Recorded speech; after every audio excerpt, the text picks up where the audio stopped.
نکاح کا وقت ہو چکا ہے، آؤ نیچے چلتے ہیں۔ پھر اس کے انتظار میں رکی نہیں، باری شرارے کو اٹھائے تیز قدموں سے چلتے ہوئے دونوں ہاتھوں سے دھکیل کر دروازے کے پھٹ وا کر دیے اور اسی پل پتھر کی ہو گئی۔ اس کے بالکل سامنے وجدان کھڑا تھا، بلیک ڈریس پینٹ پر بلیک شرٹ پہنے، کلین شیو چہرے پر شیو بڑی ہوئی تھی۔ اس کی آنکھیں دیکھ کر لگ رہا تھا کئی راتوں سے سویا نہیں۔ اس کے سر پر پٹی نہیں بندھی ہوئی تھی، مگر کچھ دن پہلے لگنے والی چوٹ کا نشان فراق پیشانی پر بکھرے سیاہ بالوں میں سے ابار کی صورت جھانک رہا تھا۔ وہ لب بھینجے ملیحہ کو دیکھ رہا تھا۔ گولڈن کلر کے کورے کے نفیس کام والے سرخ شرارہ سوٹ میں زیورات سے سجی ملیحہ کے وجود سے خوشبو اٹھ رہی تھی۔ مہندی لگے ہاتھوں میں بھر بھر کر کانچ کی چوڑیاں پہنے وہ مکمل دلہن کا روپ لیے ہوئے تھی۔ وجدان کو حق نہیں تھا، ورنہ وہ اس دلہن کو منہ دکھائی میں اپنی جان دے دیتا۔ دروازے پر رکھے ہاتھ ملیحہ کے پہلو میں آ گرے تھے۔ وجدان نے محسوس کیا ملیحہ کی سانسیں بے ترتیب ہو رہی ہیں، خصوص کی دھڑکنیں کہاں بس میں تھیں۔ رک کیوں گئی؟ اسے بت کی مانند دروازے میں کھڑے دیکھ کر پیچھے سے سمیرا نے کہا۔ پھر کوئی نہ جواب پا کر اس نے سائڈ سے نکل کر سامنے دیکھا اور چپ سی رہ گئی۔ پھر ان کے گمسم چہروں پر نظر ڈال کر سیڑھیوں کی طرف بڑھ گئی۔ ملیحہ نے وجدان سے نگاہ ہٹا کر سیڑھیاں اترتی سمیرا کو دیکھا، پھر خود بھی اس کے پیچھے جانے کے لیے قدم بڑھا دیے۔ سیڑھیوں تک جانے کے لیے وہ وجدان کے برابر سے گزری تو بے اختیار ہی وجدان نے اس کی کلائی تھام کر اسے روک لیا۔ اس کی مضبوط گرفت میں آ کر ملیحہ کی کلائی میں سرخ چوڑیاں ٹوٹ گئیں۔ ان ٹوٹی چوڑیوں نے ملیحہ کی کلائی کے ساتھ ساتھ وجدان کی ہتھیلی کو بھی زخمی کر دیا تھا، جس سے نکلتا خون وجدان کی کلائی پر بہتا اس کے خون سے مل کر پتلی سی لکیر بناتا ملیحہ کے ہاتھ کی شہادت کی انگلی کے پور سے قطرے کی صورت سفید ماربل کے ٹھنڈے فرش پر ٹپک گیا۔ کوئی سمجھتا تو یہ محبت کی فریاد تھی۔ وجدان ملیحہ کے ہر نقش کو دیکھ رہا تھا اور پلکیں جھکائے ملیحہ اپنے چہرے پر اسی حدت کو محسوس کر رہی تھی جس نے ایک دن لائبریری میں بیٹھے اچانک ہی سے بے چین کر دیا تھا۔ ملیحہ آج بھی بے چین ہو گئی اور اس بے چینی میں کھو دینے کا ملال پوری شدت سے اس کے اندر جاگا تھا۔ کئی دنوں سے برف میں لپٹی ہوئی اس کی حساسیات کو بھی جیسے کسی نے بٹی میں جونک دیا تھا۔ اس نے چہرہ موڑتے ہوئے پلکیں اٹھا کر وجدان کی سرخ ہوتی آنکھوں کو دیکھا اور ایک آنسو کا قطرہ اس کی آنکھ سے ٹپک کر گال پر پھسلتا چلا گیا۔ ایک ہاتھ میں اس کی کلائی پکڑے دوسرے ہاتھ سے وجدان نے اس آنسو کو سمیٹنا چاہا تھا۔ اس نے ہاتھ اٹھایا ہی تھا کہ ملیحہ نے آنکھیں بھینچتے ہوئے چہرہ دوسری طرف موڑ لیا۔ نرسائی کی تیز دھار تلوار نے وجدان کے وجود کو دو حصوں میں کاٹ ڈالا تھا۔ یہی پل زندگی کی موت ہے، اس کے دل نے کہا۔ اسے لگا اگر وہ ایک پل اور وہاں رکا تو اس کے وجود کی دیوار ڈھہ جائے گی۔ ملیحہ کی کلائی چھوڑ کر وہ مڑا، پھر تیز قدموں سے ایک ایک کرتا سیڑھیاں اترتا چلا گیا۔ ملیحہ کا دل چاہا دوڑ کر اسے تھام لے، مگر دل کی اس خواہش کو دباتی بجائے آگے قدم بڑھانے کے وہ الٹے پیروں چلتی کمرے کی دیوار سے جا لگی۔ وہ دھندلائی آنکھوں سے دور جاتے وجدان کو دیکھ رہی تھی۔ وہ جیسے جیسے سیڑھیاں اتر رہا تھا ملیحہ کے بدن سے جان نکلتی جا رہی تھی۔ وہ دیوار کے سہارے بیٹھتی چلی گئی۔ وجدان لمبے لمبے ڈگ برتا حال کے دروازے سے باہر نکل گیا۔ یہ وہ منظر تھا جسے دیکھنے کے بعد ملیحہ کی آنکھوں نے اور کچھ نہیں دیکھا۔ آنکھوں کو بھینچتے ہوئے وہ گھٹنوں کے بل گری، مگر اس کا وجود کٹے ہوئے شہتیر کی مانند بائیں طرف ڈھہ گیا۔ وجدان نے دور سے نور خدا کو دیکھا جو بڑے مسرور انداز میں سب سے ہاتھ ملاتے ہوئے مبارکباد قبول کر رہے تھے، اور ایک دم سے اس کا دل چاہا کہ اس شخص کو قریب سے دیکھیں جس کی خاطر ملیحہ خود کو مٹانے کے لیے تیار ہے۔ وہ چلتا ہوا اسٹیج پر آ گیا۔ ہادی بھائی، وہ جانے کس سے گفتگو میں مشغول تھے کہ ایک آواز نے انہیں پکارا۔ وہ چونکے اس نام سے بس ملیحہ ہی نے پکارا کرتی تھی۔ پھر پلٹ کر دیکھا، پکارنے والے کی آواز میں ہی نہیں، چہرے پر بھی ویسی ہی تعظیم تھی جو ملیحہ کے چہرے پر انہوں نے اپنے لیے دیکھی تھی۔ شادی مبارک ہو ہادی بھائی۔ وجدان کے پورے وجود پر اداسی چھائی ہوئی تھی، مگر اس نے مسکراتے ہوئے پورے خلوص سے وہ بولا، شکریہ۔ نور خدا پوچھنا چاہتے تھے کہ وہ کون ہے اور انہیں اس نام اور اس انداز سے کیوں پکار رہا ہے، پھر وہ شکریہ کے سوا کچھ نہ بول پائے۔ میں آپ سے یہ نہیں کہوں گا کہ ملیحہ کو خوش رکھیے گا، کیونکہ میں جانتا ہوں کہ ان کا خیال رکھے بغیر آپ رہ ہی نہیں سکتے۔ ان نیک خیالات کا شکریہ، مگر میں معافی چاہتا ہوں، میں نے آپ کو پہچانا نہیں۔ انہوں نے وہ سوال کر دیا جو انہیں الجھا رہا تھا۔ ہم پہلی بار مل رہے ہیں ہادی بھائی۔ اور نور خدا اور بھی چونک گئے۔ پھر اپنا تعارف بھی کروا دیجیے۔ میرا تعارف غیر ضروری ہے، بلکہ بہتر ہوگا اس ملاقات کے بعد آپ مجھے بھول جائیں لیکن میں آپ کو ہمیشہ یاد رکھوں گا۔ پھر خود ہی آگے بڑھ کر نور ہدا سے بغل گیر ہو گیا۔ اللہ حافظ ہادی بھائی، وجدان نے پھر الگ ہو کر ان سے ہاتھ ملا کر اسٹیج سے نیچے اتر گیا۔ نور ہدا آنکھوں میں حیرت لیے اس اجنبی کو دیکھ رہے تھے جس کی آنکھوں میں ویرانی انہیں عجیب سے انداز میں چونکا گئی تھی۔ پھر سر جھٹک کر وہ بابا جان کی طرف متوجہ ہوئے جو انہیں کسی سے ملوانا چاہ رہے تھے۔ جس وقت وجدان نور ہدا سے مل کر اسٹیج سے اترا، آفاق وہیں موجود تھا۔ وجدان کے اترنے کے بعد وہ بھی اسٹیج سے اتر کر وجدان کے پیچھے چل پڑا اور اس کے قریب جا کر ہلکی آواز میں پوچھا، ملیحہ سے ملاقات ہو گئی؟ وجدان نے اسے دیکھا، پھر ہوں کہہ کر اس بات میں سر ہلاتے ہوئے دوسری طرف دیکھنے لگا جہاں ہنستے مسکراتے لوگوں کی چہل پہل تھی۔ آفاق سمجھ نہیں پا رہا تھا کہ اس سے کیا کہے، پھر اس نے اس کے کندھے پر ہاتھ رکھ کر حوصلہ دیا، مگر دوست کی غم گساری پا کر وجدان کا حوصلہ ٹوٹنے لگا۔ اس نے نچلا ہونٹ دانتوں تلے دبا کر آفاق کو دیکھا اور کہا، اچھا دوست آپ اجازت دو۔ آفاق اس کی کیفیت کو سمجھ رہا تھا، دھیرے سے بولا، میں اس حالت میں تمہیں اکیلا نہیں چھوڑ سکتا۔ وجدان دل گرفتگی سے مسکرایا، میری یہ حالت آپ مستقل رہنے والی ہے، تمہیں جب فرصت ملے غم گساری کو آ جانا، مگر اس وقت تمہاری بہن کی شادی ہو رہی ہے اور تمہارا یہاں رہنا ضروری ہے۔ آفاق سمجھ گیا تھا کہ وہ اس وقت تنہائی چاہ رہا ہے، اس لیے پھر کچھ نہ کہا۔ چلتا ہوں، وجدان نے کہا، پھر جانے کے لیے قدم بڑھا دیے۔ وجدان نے کار اپنے گھر کے گیٹ پر روکی، پھر اتر کر گیٹ کھولنے کے بعد کار پورچ میں لے جانے کے بجائے وہیں اس کا انجن بند کر دیا اور چابی سے جو چھوٹا گیٹ کھول کر اندر آ گیا۔ سامنے سے ساجد مزمل کے ساتھ گھر سے باہر نکل رہا تھا۔ وجدان کو دیکھ کر مزمل نے ساجد سے کہا، لو بھائی وجدان بھی آ گیا، اب تم لوگ باتیں کرو۔ پھر ساجد سے ہاتھ ملا کر واپس اندر چلا گیا۔ ساجد گہری نظروں سے وجدان کا جائزہ لے رہا تھا۔ پریشان لگ رہے ہو، اس نے کہا تو وجدان اپنی پیشانی مسلتے ہوئے بولا، بس ایسے ہی، تم سناؤ۔ اور ساجد فوراً سنجیدگی کا چولہا اتار کر اپنی جون میں آ گیا۔ ضرور سنائیں گے بھائی، کہو کیا سنانا چاہو گے؟ قوالی، غزل؟ الحمدللہ اس وقت سب کچھ سنانے کی پوزیشن میں ہے، البتہ نہ رہتے اگر میں نے اپنے کیمرے کا رول دلوائے بغیر ایڈیٹر صاحب کو دے دیا ہوتا۔ بولتے ہوئے اس نے ہاتھ میں پکڑی فائل میں سے ایک لفافہ نکال کر اس کے سینے پر مارتے ہوئے جھڑک کر کہا، لے پکڑ اپنی سوغات اور آئندہ میرے کیمرے کو ہاتھ نہ لگانا۔ میں تو تجھے شریف آدمی سمجھتا تھا اور تو چوری چھپے لڑکیوں کی تصویریں اتارتا ہے۔ سدھر جا، نہیں تو کسی کے بھائی کے ہاتھوں پٹے گا۔ وہ جانے کیا کیا بول رہا تھا، وجدان نے دھیان بھی نہیں دیا۔ نہ سمجھی کے عالم میں اس لفافے کو کھولنے لگا جو ساجد نے اسے پکڑایا تھا۔ لفافہ کھلا اور ملیحہ کی تصویریں وجدان کے ہاتھ میں آ گئیں۔ تصویروں میں مسکراتی ہوئی ملیحہ اس ملیحہ سے کتنی الگ تھی جسے وہ ابھی مل کر آ رہا تھا۔ ایک ایک تصویر کو دیکھتے ہوئے وہ اندر جانے لگا۔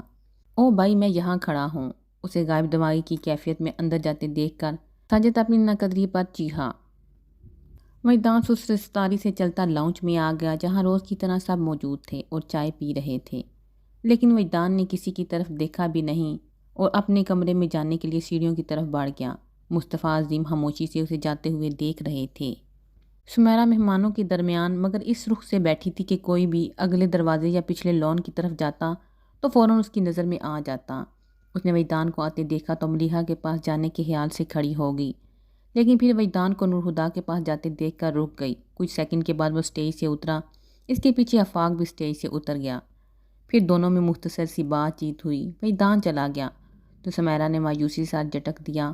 ایک پل کو تو اسے لگا کہ شاید وجدان نور ہدا کو سب کچھ بتا دے گا، لیکن خود کو نارمل کرتے ہوئے پیچھے لان کی طرف آ گئی۔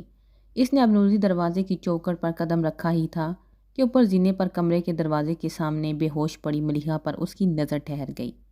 نہ جانے وہ کیا احساس تھا جس نے سمیرہ کو دہلا دیا۔ پھپھا جان، کسی خوف کے زیر اثر وہ چلائی اور بجائے ملیحہ کے پاس جانے کے الٹے پیروں باہر کو دوڑی۔ پھپھا جان، ملیحہ اتنا بول کر ہی ہانپنے لگی تو بابا جان پریشانی بڑی اجلت سے بولے، کیا ہوا ملیحہ کو؟ سینے پر ہاتھ رکھ کر دل کو قابو کرتے ہوئے اس نے سہمی ہوئی آواز میں کہا، ملیحہ اپنے کمرے کے باہر بے ہوش پڑی ہے۔ اس کی بات پوری بھی نہیں ہوئی تھی کہ نور ہدا گلے میں پڑی مالا کو کھینچ کر اتارتے اندر کی طرف بھاگے۔ بابا جان بھی ان کے پیچھے تھے۔ نور ہدا نیچے سے ہی ملیحہ کے بے ہوش وجود کو دیکھ چکے تھے۔ وہ کئی سیڑھیاں ایک ساتھ پھلانگتے ہوئے ملیحہ کے پاس آ بیٹھے اور پھر پھرتی سے اپنے بازو سیدھا کیا۔ اس کا چہرہ پسینے سے تر تھا، پلکیں نم ہو رہی تھیں۔ نیموا ہونٹوں میں مدم سی ارتعاش تھا۔ اس کی سانسیں اٹک رہی تھیں، دل اتنی زور سے دھڑک رہا تھا کہ نورہدا اس کی بے ترتیب دھڑکنوں کو اپنے سینے پر محسوس کر رہے تھے۔ انہوں نے ملیحہ کی نبض ٹٹولی جو ڈوبتی جا رہی تھی۔ پھر سیڑھیاں آفاق کو دیکھ کر چلائے۔ آفاق گاڑی نکالو۔ وہ سر ہلاتا پلٹ گیا۔ نورہدا کی چھٹی ہی اس خطرے کا اشارہ دے رہی تھی۔ پاس ہی بیٹھے پریشان سے بابا جان کو کوئی دلاسا دیے بغیر انہوں نے آنن فانن ملیحہ کو بازو میں اٹھا لیا اور تیزی سے سیڑھیاں اترتے چلے گئے۔ مہمانوں میں افراتفری مچی تھی، ہر طرف سے کیا ہوا کی آوازیں آ رہی تھی۔ آفاق کار کا انجن سٹارٹ کر چکا تھا۔ سمد نے پھرتی سے آگے بڑھ کر پچھلی سیٹ کا دروازہ کھول دیا۔ اتنے میں بابا جان دوسری طرف کا دروازہ کھول کر بیٹھ چکے تھے۔ نورہدا نے ملیحہ کو ان کی گود میں لٹا دیا اور خود اگلی سیٹ پر بیٹھ گئی۔ نورہدا کے بیٹھتے ہی آفاق نے کار کو طوفانی رفتار سے آگے بڑھا دیا۔ چند لمحوں کی افراتفری کے بعد فضا ایک دم ساکت ہو گئی تھی۔ حیرت کی زیادتی سے ہر شخص جیسے پتھر کا ہو گیا تھا۔ کچھ دیر پہلے جہاں رنگ و بو کا سیلاب تھا، کہکوں اور مسکراہٹوں کا دریا امڑ رہا تھا، وہاں اب یک لخت اندیشوں کے سائے لہرانے لگے تھے۔ یا اللہ! دروازے کے آگے بنے چھوٹے سے برآمدے کی سیڑھیوں پہ بے دم ہو کر بیٹھتی سمیرا کے لبوں سے دعا کی صورت ایک پکار نکلی تھی۔ ہمیشہ نپے تلے انداز میں برتاؤ کرنے والے بابا جان ہاتھ پیر چھوڑ بیٹھے تھے۔ کبھی وہ ملیحہ کے ہاتھ چومتے، کبھی اس کے چہرے کو، پھر اس کے گال تھپکتے ہوئے آوازیں دینے لگتے اور جب پکار رائے گاں جاتی تو اسے خود میں بینچ کر سسکنے لگتے۔ اے اللہ میرے حوصلے کو نہ آزما۔ یہ دعا ان کی زبان کا ورد بنی ہوئی تھی۔ نورہدا بار بار مڑ کر دیکھ رہے تھے۔ ان کی آنکھوں میں تشویش بڑھتی جا رہی تھی۔ اچانک بابا جان کو دھیان آیا کہ ملیحہ دلہن بنی ہوئی تھی تو آنکھیں جھپک کر دھند کو صاف کرتے ہوئے اس کا چہرہ دیکھنے لگے۔ بابا جان نے زندگی میں کئی صدمے جھیلے تھے مگر کبھی ان کی آنکھ نم نہیں ہوئی تھی۔ مگر ملیحہ کو دیکھتے دیکھتے ان کی آنکھیں بھر آئیں تو اس کی پیشانی پر ہونٹ رکھ کر رو پڑے۔ تبھی انہیں احساس ہوا کہ ان کے ہاتھ میں پکڑا ملیحہ کا ہاتھ ان کے ہاتھ سے سرک گیا ہے۔ وہ ٹھٹک کر اپنے خالی ہاتھ کو دیکھنے لگے، پھر گھبرا کر ملیحہ کے بند پلکوں کو دیکھا اور زور سے چلائے، آفاق گاڑی تیز چلاؤ۔ آفاق پہلے سے بہت سپیڈ میں ڈرائیو کر رہا تھا۔ ان کے لہجے کی سرسراہٹ کو محسوس کر کے اس نے رفتار مزید بڑھا دی۔ ہسپتال کے ایمرجنسی ڈپارٹمنٹ کے گیٹ پر گاڑی رکتے ہی نورہدا اترے اور پچھلی طرف کا دروازہ کھول کر ملیحہ کو نکالنے لگے۔ اسٹریچر لاؤ کی آواز لگاتا آفاق پیچھے اور ملیحہ کو نکالنے میں نورہدا کی مدد کرنے لگا۔ کوئی شخص تیزی سے اسٹریچر دوڑاتا ہوا آیا۔ ان دونوں نے ملیحہ کو کار سے نکال کر اسٹریچر پر ڈال دیا۔ اس دوران باقی لوگ بھی پہنچ گئے۔ ایک ہجوم ملیحہ کے اسٹریچر کے ساتھ ہاسپٹل میں داخل ہوا تھا۔ ایمرجنسی کی اطلاع پا کر ایک ڈاکٹر تیزی سے ان کی طرف چلا آیا اور رکے بغیر اسٹریچر کو چلاتے رہنے کا اشارہ کرتے ہوئے وہ خود بھی اسٹریچر کے ساتھ تیز تیز چلتا ملیحہ کی نبض چیک کرنے لگا۔ اسے شک سا ہوا۔ 1 منٹ، ڈاکٹر کی آواز پر سبھی تھم گئے۔ ڈاکٹر نے اسٹیتھوسکوپ کانوں پر لگا کر ملیحہ کی دھڑکنیں چیک کیں، پھر کوٹ کی جیب سے چھوٹی ٹارچ نکال اس کی روشنی باری باری ملیحہ کی آنکھوں میں ڈالی، پھر سیدھا ہوتا ہوا میں سر ہلاتا پیچھے ہٹ گیا۔ کیا ہوا؟ بابا جان نے سرسراتی آواز میں پوچھا۔ ڈاکٹر انہیں دیکھ کر تعصب سے بولا، شی از ڈیڈ۔ اس نے کہا تھا وہ مر جائے گی اور وہ مر گئی۔ سمیرا کے اندر عجیب سی بے کلی پھیلی تھی۔ اس نے نظریں گھما کر اپنے آس پاس دیکھا۔ لان میں مہمانوں کے لیے ڈیکوریٹڈ کرسیاں اور میز لگی تھیں مگر مہمان جا چکے تھے۔ انہیں اندازہ ہو گیا تھا یہ شادی غیر اعلانیہ طور پر کینسل ہو چکی ہے۔ پھر وہ رک کر کیا کرتے؟ سامنے ہی تازہ پھولوں کے ساتھ خوبصورتی سے سجا اسٹیج تھا۔ لان میں تیز روشنیاں جل رہی تھیں جنہوں نے رات کو دن میں بدل دیا تھا۔ کیسے فاروقی کی بیرونی دیواروں پر چھت سے رنگین برقی کمکمے لٹکے ہوئے جلملا رہے تھے۔ یہ جلملاہٹ لان میں لگے پھولوں اور درختوں کے تنوں سے لپٹی تھیں۔ کسی کو بھی ان روشنیوں کو گل کرنے کا خیال نہیں آیا۔ آتا بھی کیسے؟ سبھی تو شوق میں تھے۔ صرف باہر سے ہی نہیں، کیسے فاروقی اندر سے بھی دلہن کی طرح سجا تھا۔ گلاب اور موتیوں کے پھولوں کی لڑیاں ہر طرف باہیں پھیلائے کھڑی تھیں مگر اس سج دج کے باوجود اچانک ہی ویران لگنے لگا تھا۔ سجا سنورا مگر اداس، بالکل ملیحہ کی طرح۔ سمیرا نے سوچا، گھٹنوں میں چھپا لیا۔ ٹھنڈ میں بیٹھے بیٹھے اس کا جسم اکڑنے لگا جب کہیں جا کر ہارن کی آواز سنائی دی۔ اس نے سر اٹھا کر دیکھا، آفاق کی گاڑی پورچ میں آ کر رک گئی تھی۔ بچے کھچے مہمانوں نے گاڑیوں کو گھیرے میں لے لیا تھا مگر ان میں سے آفاق اور سمد ہی برآمد ہوئے تھے۔ وہ بھی نظریں چراتے ان کے نرگے میں سے نکل گئے تھے۔ سمیرا نے دیکھا آفاق نے ہاتھوں میں لال رنگ کی پوٹلی اٹھا رکھی تھی۔ وہ اسی کی طرف آ رہا تھا اور پاس کھڑا ہو گیا۔ سمیرا سر اٹھا کر اس کا چہرہ دیکھتے ہوئے بولی، ملیحہ کہاں ہے؟ سمیرا کو لگا اس کے سوال پر آفاق کی آنکھیں نم ہوئی ہیں۔ اس نے کوئی جواب دیے بغیر وہ پوٹلی سمیرا کے ہاتھوں میں رکھ دی۔ سمیرا دیکھتے ہی پہچان گئی لال کمدانی دوپٹہ ہے جو ملیحہ شام سے اوڑھے بیٹھی سی۔ اس نے کانپتے ہاتھوں سے دوپٹے کی تہہ ہٹائی تو اس میں رکھا زیورات کا ڈھیر دیکھ کر اس کا دل بیٹھنے لگا۔ اسے کسی چیز کو ہاتھ لگانے کی ضرورت نہیں تھی۔ اسے معلوم تھا یہ ملیحہ کے زیور ہیں۔ سائمہ نے گھبرا کر دوپٹہ سمیرا سے لے لیا، پھر زیور الٹ پلٹ کر سسراتے لہجے میں بولی، یہ تو ملیحہ کے زیور ہیں، میں نے خود سمیرا کے ساتھ مل کر اپنے ہاتھوں سے اسے پہنائے تھے۔ آفاق کچھ نہ کہہ سکا۔ جو زیور تم نے ملیحہ کو پہنائے تھے میں نے لاش پر سے اتار کر لایا ہوں۔ نظریں چراتے ہوئے اس نے سمد کو دیکھا اور سر کے اشارے سے کچھ کہا۔ وہ بھی سر ہلاتا اس کے پیچھے لان میں آ گیا۔ دونوں ٹیبل اور کرسیاں اٹھا کر سائڈ میں جمع کرتے لان خالی کرنے لگے۔ گھر کے نوکروں نے جو انہیں اس کارروائی میں مشغول دیکھا تو ایک ایک کر کے ان کا ہاتھ بٹانے لگے۔ جنید کی گاڑی ملیحہ کی حالہ مہمانوں کو لے کر آ پہنچی تھی۔ ان روتی بلکتی خواتین کا وہ حال تھا کہ خود سے گاڑی سے بھی نہ اتر پائیں۔ ان کی بیٹیاں انہیں گاڑی سے اتار کر پھر سہارا دیتی کرسیوں تک لے آئیں۔ کیا بات ہے، آپ لوگ رو کیوں رہی ہیں؟ ملیحہ کو کیا ہوا ہے؟ وہ کیسی ہے؟ آپ لوگ اسے ساتھ کیوں نہیں لائے؟ وہ سب سے سوال کر رہی تھی اور ہر سوال کے ساتھ ان کے رونے میں شدت آتی جاتی۔ یہ سلسلہ چل رہا تھا۔ نور ہدا کی گاڑی بھی آ گئی اور اس کے پیچھے ہی ایمبولینس بھی آ کر رکی تھی۔ ایمبولینس کو دیکھ کر سبھی کے دل رک گئے تھے۔ نور ہدا اتر کے پیچھے آئے اور سہارا دے کر بابا جان کو گاڑی سے اتارا جو اپنے پیروں پر کھڑے بھی نہ ہو پا رہے تھے۔ ملک ناصر اور منیر حسین نے گاڑی سے نکل کر انہیں دونوں بازوؤں سے تھام لیا تو نور ہدا خاموشی سے پیچھے ہٹ گئے۔ دونوں انہیں لون میں لے کر آ گئے اور کرسی پر بٹھا دیا۔ نور ہدا بابا جان کو چھوڑ کر ایمبولینس کی طرف آ گئے۔ پھر نور ہدا آفاق اسٹریچر اٹھائے ایمبولینس سے نکل آئے جس پر سفید چادر سے ڈھکا ہوا وجود لیٹا تھا۔ جس کسی نے بھی یہ منظر دیکھا اس کی چیخیں نکل گئیں۔ نڈال ہوتے ہوئے بابا جان نے اسٹریچر کو دیکھا جیسے نور ہدا ملیحہ کے کزن کے ساتھ لان میں لے جا رہے تھے۔ ان کی زبان سے نالہ و فریاد بلند ہونے لگی۔ سمیرا کا سانس رکا جا رہا تھا۔ اس کا دل چاہا اسے قیامت تک خبر نہ ہو کہ چادر سے ڈھکا وہ وجود کس کا ہے۔ اس خواہش کے باوجود وہ اٹھی اور چلتی ہوئی اسٹریچر کے پاس آ گئی اور چند لمحے چادر کا کونا مٹھی میں جگڑ کر کھڑی رہی۔ پھر اس نے جھٹکے سے چادر الٹ دی۔ موت کی آغوش میں سوئی ملیحہ کا چہرہ بے نقاب ہو گیا۔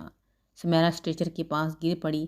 وہ آنکھیں پھاڑے بے یقینی سے ملیحہ کو دیکھ رہی تھی۔ گلابی چہرہ موت کے اثر سے سفید ہو گیا تھا۔ اس کی آنکھوں میں ستارے چمکتے تھے مگر موت کے بوجھ سے بند ہوئی پلکوں تلے اب روشنی کی ہر کرن دب چکی تھی۔ اس کے ہر لمحہ مسکراتے ہونٹ ہمیشہ کے لیے ساکت ہو چکے تھے۔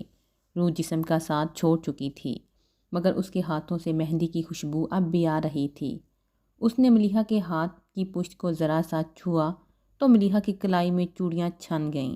اس دھیمے شور نے سمیرا کے ضبط میں شگاف ڈال دیے۔ روکتے روکتے بھی اس کے لبوں سے آہیں نکل گئیں۔ وہ ملیحہ سے لپٹ کر دیوانہ وار رونے لگی۔ نور ہدا نے اسے رشک بھری نظروں سے دیکھا۔ خود ان کا دل چاہ رہا تھا کہ وہ بھی اونچی آواز میں روئیں، اتنی اونچی آواز میں کہ ان کے فلک شگاف چہی آسمانوں کے اوپر ملیحہ کے کانوں تک پہنچ جائیں، مگر ان کی آنکھیں صحرا بنی ہوئی تھیں۔ لب بھینچے ہوئے انہوں نے بابا جان کی طرف دیکھا۔ ان کی شخصیت کا رعب و دبدبا نہ جانے کہاں جا سویا تھا۔ اس وقت وہ ایک بے کس غم زدہ باپ تھے جنہیں اکلوتی بیٹی کی موت نے توڑ دیا تھا۔ نور ہدا کو ان پر ترس آنے لگا۔ تھک کر وہ اپنے وجود کی ڈھارس دینے کے لیے اٹھ گئے۔ نور ہدا کا کندھا میسر آیا تو بابا جان کے رہے سہے ہوش بھی کھو گئے۔ ان کے سینے میں منہ چھپا کر وہ رونے لگے۔ میری ملیحہ مر گئی، میری عمر بھر کی کمائی لٹ گئی، جس کا چہرہ دیکھنے کے لیے 7 سال ترس کر گزار دیے وہ ایک پل میں مجھے چھوڑ گئی۔ جسے ہاتھ تھام کر چلنا سکھایا اس نے میرے ہاتھوں میں جان دے دی اور میں اپنی بیٹی کو بھی بچا نہ سکا۔ موت اتنی عرضہ ہو گئی ہے تو کہیں سے مجھے بھی لا دو۔ نور ہدا ٹوٹ رہے تھے مگر ان کا ضبط نہ ٹوٹا۔ سمیرا نے دھندلی آنکھوں سے نور ہدا کو دیکھا جو برداشت کی آخری حدوں کو آزما رہے تھے۔ پھر بابا جان کو دیکھنے لگی جن کی برداشت کی آخری حد بھی ختم ہو چکی تھی۔ اس کا دل بھر آیا۔ کون کہے گا قیامت آنی باقی ہے؟ پھر اچانک ہی وجدان کا خیال آیا۔ کانپ اٹھے۔ ہاں مگر ایک حشر اب بھی اور اٹھے گا، پھر قیامت تک قیامت مستقل ہو جائے گی۔ بیڈ سے کمر ٹکا کر بیٹھا وجدان ایک ایک کر کے ملیحہ کی تصویریں دیکھتا جا رہا تھا۔ اس کا ہر انداز بے خبر تھا اور ہر ادا دل فریب۔ ایک تصویر کو دیکھ کر وجدان کا دل رکنے لگا۔ شانے پر پلو صحیح کرتے ہوئے ملیحہ کی پلکیں جھکی ہوئی تھیں۔ ان کی آنکھوں میں چبھن بڑھ گئی۔ انہی نرم سلاخوں نے انہیں اپنا اسیر کیا تھا۔ نرسائی کے احساس میں الجھ کر اس کے ہاتھوں سے ملیحہ کی تصویریں ایک ایک کر کے کارپٹ پر بکھر گئی۔ وجدان کی نظر خالی ہتھیلی پر پڑی تو غور سے ان خون آلود لکیروں کو دیکھنے لگا جنہوں نے اس کی قسمت بدل دی تھی۔ اگر ہاتھ تھامنے کی یہ سزا ہے تو آپ کو پا لینا واقعی مشکل ہوتا۔ پھیلا ہوا ہاتھ سمیٹتے ہوئے اس نے سامنے دیوار کے ساتھ رکھی ہوئی پینٹنگ کو دیکھا۔ عشق اول و آخر درد ہی درد ہے۔ عشق کی آتش کو دیکھتے ہوئے ملیحہ کے الفاظ یاد آئے تو اس نے بے ساختہ رگوں بے میں سرایت کرتے درد کو محسوس کیا اور وجدان کے اندر ڈیرے ڈال کر بیٹھی ملیحہ کو پانے کی آرزو اسے ختم ہونے کے بجائے پہلے سے سوا ہو گئی تھی۔ کیا یہ عشق کی ابتدا ہے؟ اس نے حیرت سے سوچا۔ میں تو انہیں ہمیشہ کے لیے کھو آیا ہوں، پھر یہ سودا کیوں کر میرے دل میں سمائے گا؟ عشق حاصل کا نہیں، لا حاصل کا جنون ہے۔ وہ اسے عشق کی نشانیاں بتا رہی تھی۔ وجدان کے اندر لا حاصل کا جنون ٹھاٹھے مار رہا تھا۔ عشق کا جنم جدائی کی کوکھ سے ہوتا ہے، جدائی درد دیتی ہے۔ اب وجدان کے دل میں اس درد کو سوا اور کیا تھا؟ جب یہ درد لہو بن کا جسم میں بہتا ہے تو پھر کوئی امید باقی نہیں رہتی۔ آج وجدان کے لیے امید ختم ہو چکی تھی۔ وہ آتش ہے جو جلائے تو راکھ نہیں کرتا، فنا کر دیتا ہے۔ لیکن جستجو باقی تھی اور لا حاصل کی جستجو نے وجدان کے اندر الاؤ دہکا دیا تھا جس کے شعلوں میں گر کر وہ ہر احساس کھوتا جا رہا تھا۔ ہاں مجھے عشق ہے۔ اس نے اعتراف کیا تو ملیحہ کا اعتراف کرنا یاد آ گیا۔ مجھے وجدان سے عشق ہے۔ عشق کی آگ میں جلنا آسان نہیں۔ ملیحہ کے اعتراف نے اس کے درد کو اور بڑھا دیا تو وہ اپنی تکلیف بھول کر ملیحہ کی تکلیف اس کی زبان کا گلہ بن گئی۔ یا اللہ، عشق کی بٹی میں سلگنے کے لیے کیا میرا وجود کافی نہیں تھا جو تو نے انہیں بھی اس آگ میں اتار دیا؟ جس انسان کو عشق ہو جائے تو چوٹ دوسرے کو لگتی ہے پر درد اپنا جسم کرا اٹھتا ہے۔ دوسرے کی چوٹ کا درد سہنا آسان نہیں۔ یہی وجہ ہے کہ یہ جستجو ہر کوئی نہیں کر پاتا۔ یہ الاؤ اسی لیے ہر بٹی میں دہکایا نہیں جاتا کہ جس کا سینہ عشق کی بٹی بن جائے اس کی آنکھوں میں کسی دوسرے کے جلنے کا احساس کر کے اپنی جلن کو بھولنا بہت مشکل ہے، اور جو بھول جائے وہ عمر بھر جلتا ہے پر آگ نہیں بجھتی۔ آفاق جس وقت وجدان کے گھر پہنچا وہاں ناشتہ شروع ہو چکا تھا۔ مزمل اسے ڈرائنگ روم میں بٹھانے کے بجائے روم میں لے آئے۔ بیٹھو آفاق، ناشتہ کر لو۔ عائشہ مصطفیٰ نے اسے دیکھ کر خالی چیئر کی طرف اشارہ کیا۔ آفاق نے تو شاید دھیان بھی نہ دیا کہ انہوں نے اس سے کیا کہا۔ آنٹی وجدان کہاں ہے؟ اوپر اپنے کمرے میں ہے، میں اسے ہی ناشتے کے لیے بلانے جا رہی تھی۔ پھر غور سے آفاق کی اتری شکل کو دیکھ کر بولیں، تم پریشان لگ رہے ہو، سب خیریت تو ہے؟ آفاق چھپایا نہیں پایا تو سر نفی میں ہلاتا ہوا آہستگی سے بولا، کل رات کو میری کزن کی ڈیتھ ہو گئی ہے، آج ظہر کے وقت اس کا جنازہ ہے۔ انا للہ و انا الیہ راجعون۔ انہوں نے تعصب سے زیر لب پڑھا، جنازے میں شرکت کے لیے وجدان کو اپنے ساتھ لینے آیا ہوں، آپ ناشتہ رکھیے، میں اسے لے کر آتا ہوں۔ وجدان کے کمرے کا دروازہ پوری طرح سے بند نہیں تھا، اس میں جری سی بنی ہوئی تھی جس میں سے روشنی چھن کر باہر آ رہی تھی۔ آفاق نے ہاتھ رکھ کر پورا دروازہ کھول دیا۔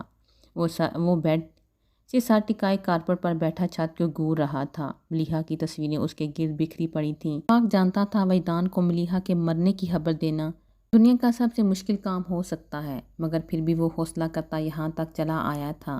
مگر وجدان کی حالت دیکھ کر اس کی ہمت جواب دے گئی تھی۔ وجدان، بڑی دقتوں سے اس نے وجدان کا نام لے کر اسے مخاطب کیا تھا جو ابھی تک اس کی موجودگی سے بے نیاز تھا۔ وجدان نے نظروں کا زاویہ بدل کر آفاق کو دیکھا، پھر سیدھا ہوتے ہوئے بے پوچھنے لگا، ملیحہ کیسی ہے؟ آفاق کے لب بھینچ کے وہ سمجھ نہیں پایا اس سوال کا کیا جواب دے۔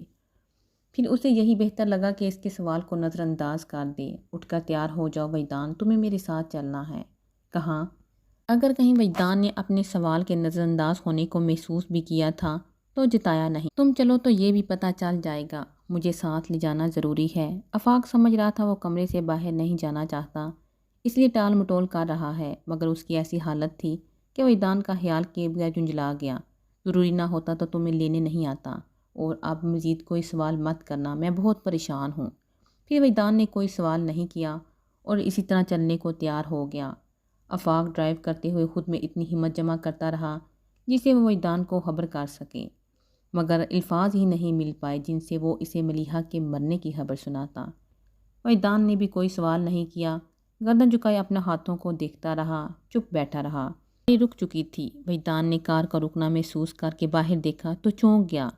پھر اپنے انداز کی تصدیق کے لیے اس نے بڑے سے لوہے کے سیاہ گیٹ کے بائیں طرف بیلوں سے ڈکی اس سلور جگمگاتی پلیٹ کو دیکھا جس پر سیاہ روشنائی سے کیسر فاروق لکھا تھا۔ تم مجھے یہاں کیوں لائے ہو؟ اس نے حیرت سے آفاق کو دیکھا مگر وہ کوئی جواب دیے بغیر دروازہ کھول کر اتر گیا۔ وجدان کو سمجھنے میں دقت نہیں ہوئی کہ آفاق کچھ بولنے سے گریز کرنے کے لیے اس طرح بیہیو کر رہا ہے۔ آفاق کے اتر جانے کے بعد وہ بھی کار میں بیٹھا رہا تو آفاق اس کے آگے سے گھوم کر اس کی طرف آ گیا۔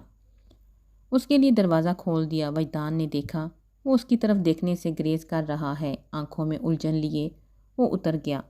آفاق نے دروازہ بند کیا اور اسے اپنے ساتھ آنے کو کہتے ہوئے اندر پتھریلی روش پر آگے بڑھ گیا۔ وجدان نے اس کی تقلید میں کیسر فاروقی کے اندر قدم رکھا تو اسے ایک اور جھٹکا لگا۔ ایک ہی رات میں کیسر فاروقی کا نقشہ بدل گیا تھا۔ رات کیسر فاروقی کی در و دیوار رنگ و بو کا سیلاب امٹ رہا تھا، لیکن دن کے اجالے میں وہاں ویرانی ڈیرا ڈالے ہوئے تھی۔ دن کی خوشگپیوں اور کہکوں کے بیچ کان میں پڑی آواز سنائی نہیں دے رہی تھی۔ اب وہی لوگ سایوں کی طرح بے آواز گردش کر کے احتیاط سے چل رہے تھے۔ آہٹ بھی سنائی نہیں دے رہی تھی۔ با رونق چہرے بے رونق ہو چکے تھے۔ کہکوں کی آوازیں سرگوشیوں میں ڈل گئیں۔ تھوڑے تھوڑے وقفے سے کیسر فاروقی کے اندرونی حصے سے سسکیوں کی آوازیں ابھر جاتیں اور لان میں بیٹھے کئی مرد چہرہ چھپا کر اپنی آنکھوں کے گوشوں سے نمی سمیٹنے لگتے۔ تھوڑا آگے جا کر وجدان کی نظر اس گوشے پر پڑی جہاں ٹیبلوں کو ڈھیر کی صورت جمع کر کے ان کرسیوں پر الٹ کر رکھی ہوئی تھیں اور ان کے آگے ہی لان کی گھاس پر دری ڈال کر قالین بچھے تھے۔ چٹائی بچھائے بیٹھے لوگ ہاتھ میں سپارے لیے قرآن پاک کی تلاوت کر رہے تھے۔ انہی لوگوں کے درمیان وجدان نے بابا جان کو دیکھا تھا۔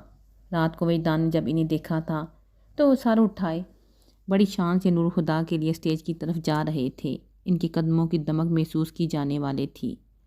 جب وہ خاص انداز میں گردن اٹھا کر بے تاثر نظر سے کسی کو دیکھتے تو بلا وجہ ہی مغروب ہو جاتا، مگر اب تو ان کی گردن اس قدر جھکی ہوئی تھی کہ تھوڑی سینے کو پہنچی ہوئی تھی۔ کمر میں ہم ڈال کر بیٹھے ان کے دونوں شانے آگے کو ڈھلک گئے تھے۔ ہمیشہ بے تاثر رہنے والی ان کی آنکھوں میں بے بسی انتہا کو پہنچ رہی تھی۔ وہ رو نہیں رہے تھے، پھر بھی وجدان نے اندازہ لگایا کہ اب تک عمر میں بچا کر رکھے آنسو وہ کل رات کو بہا چکے ہیں۔ آخر ایسی کیا واردات ہوئی؟ اس نے حیرت سے سوچا۔ اگلے ہی پل اس کی حیرت کئی گنا بڑھ گئی۔ نور خدا بابا جان کے پاس آئے اور گھٹنا ٹکا کر بیٹھتے ہوئے سرگوشی میں ان سے کچھ کہنے لگے۔ وہ ابھی بھی رات والے کپڑوں میں تھے، مگر اب ان کے سوٹ کی حالت خراب ہو چکی تھی۔ اس ابتری کے باوجود ان کے چہرے پر کوئی تاثر نہیں تھا، پھر بھی وجدان نے ان کے وجود سے لپٹے کسی دکھ کو محسوس کر لیا تھا، اور اس احساس کے ساتھ ہی اس نے حیرت سے سوچا، کل ہی تو ہادی بائی کو من چاہی ہستی کا ساتھ ملا ہے، کم سے کم آج تو انہیں اس حال میں نہیں ہونا چاہیے۔ تبھی چلتے چلتے وجدان کو ٹھوکر لگی تو وہ لڑکھڑا کر گھٹنوں کے پل گر پڑا، مگر فوراً ہی ایک ہاتھ زمین پر رکھ کر سنبھلتے ہوئے اس نے اٹھنا چاہا۔ پھر اچانک ہی اس کا جسم جیسے پتھر کا ہو گیا۔